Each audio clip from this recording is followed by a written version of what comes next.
இந்த தாழ்ந்த வாதங்கள் தான் வேதத்துக்கு தப்பர்த்தம் சொல்லி வேதத்தையே போட்டு குழப்பி வேதம் என்ற தூய நதியையே அசுத்தமாக்கி வச்சிருந்ததாம். இப்ப இதெல்லாம் நீங்கினதுனால நாரணனை காட்டிய வேதம் களிப்புற்றது. பெருமாளுடைய பெருமைகளை எல்லாம் சொல்லக்கூடிய வேதம்ங்கிறது இப்பதான் சந்தோஷப்பட்டுதான். இது ராமானுஜர் வந்ததாலே ஏற்பட்ட இரண்டாவது மாற்றம். இவர் வேதத்துக்கு அர்த்தம் சொன்னதெல்லாம் அப்புறம் ராமானுஜர் வந்ததுமே நாரணனை காட்டிய வேதம் களிப்புற்றது. பெருமாள் பெருமையை சொன்ன வேதம் இருக்கே அது காணதம். அப்பா, அவரவர் இஷ்டத்துக்கு எனக்கு அர்த்தம் சொல்லி என்னையே போட்டு பலவிதமா கிழிச்சுட்டா.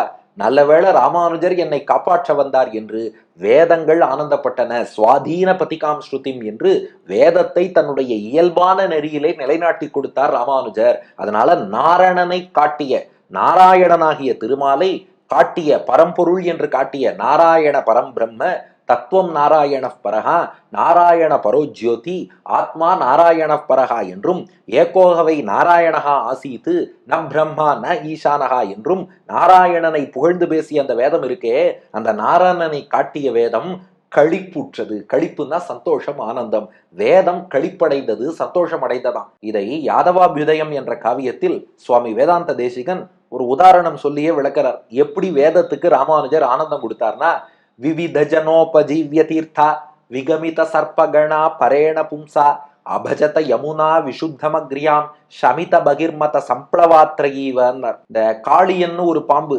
கேள்விப்பட்டிருப்பேள். 5 தல நாகம் காளியன்.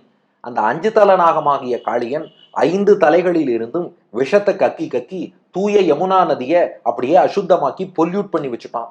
ஆனா கண்ணபிரான் என்ன பண்ணா, கண்ணனும் ஒரு வகையில் ராமானுஜன் தான். ஏன்னா ராமனுடைய தம்பிக்கு ராம அனுஜன் ராமானுஜன் பேரு.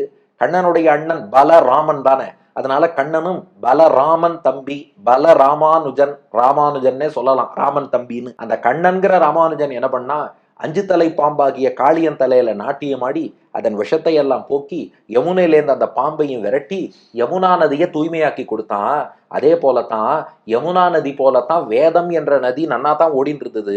ஆனா 5 தல காளியன் போல 5 அல்லது 6 தவறான கொள்கைகள், அந்த பாம்பு விஷத்தை கக்குவது போல பல தவறான விஷக்கருத்துக்களை எல்லாம் வேதத்துக்குள்ளேயே புகுத்தி இதுதான் வேத கருத்துங்கிற மாதிரி பல பேர் அந்த காளியன் 5 தல பாம்பு மாதிரி 5 தவறான கொள்கைகளை வேதத்தோடு சேர்த்து விட்டுட்டா.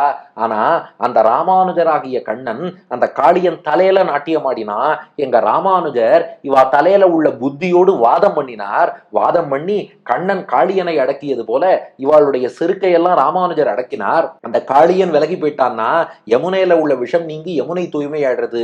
இந்த தப்பான வாதங்களை ராமானுஜர் நீக்கியதாலே வேதம் என்ற யமுனா நதி பழையபடி தூய்மையாயிடுது.